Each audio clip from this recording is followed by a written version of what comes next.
মই Chandan Das DC blog Assam অন্য এটা ভিডিঅ'লৈ আপোনালোকক স্বাগতম জনাইছোঁ। আহক তেনেহ'লে পলম নকৰি ভিডিঅ'টো আৰম্ভ কৰোঁ।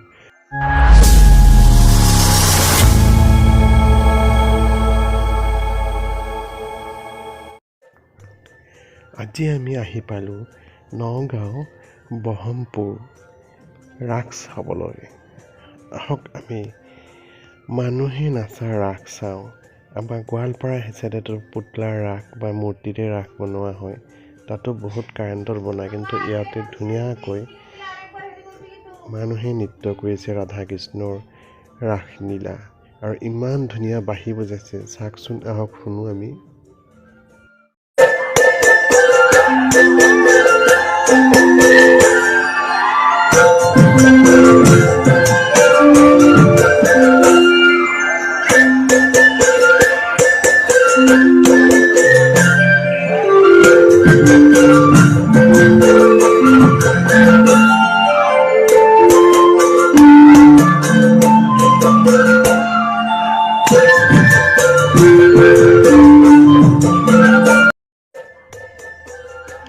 ৰাস চাই কেনে পালে?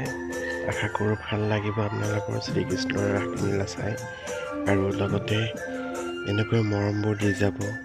আৰু যিসকল বন্ধু বান্ধৱীয়ে ছাবস্ক্ৰাইব কৰে ছাবস্ক্ৰাইব কৰিব, লাইক কৰিব, কমেণ্ট কৰিব, লগতে বেল আইকনটো বজাবলৈ নাপাহৰিব। আৰু এনেকৈ আপোনালোকে সদায় মৰমবোৰ দি যাব। এই মৰমে আমাক ভিডিঅ' বনাবলৈ বহুত আগ্ৰহতা বঢ়ায়। আৰু আজিৰ কাৰণে ইমানতে সামৰি মাৰিলোঁ।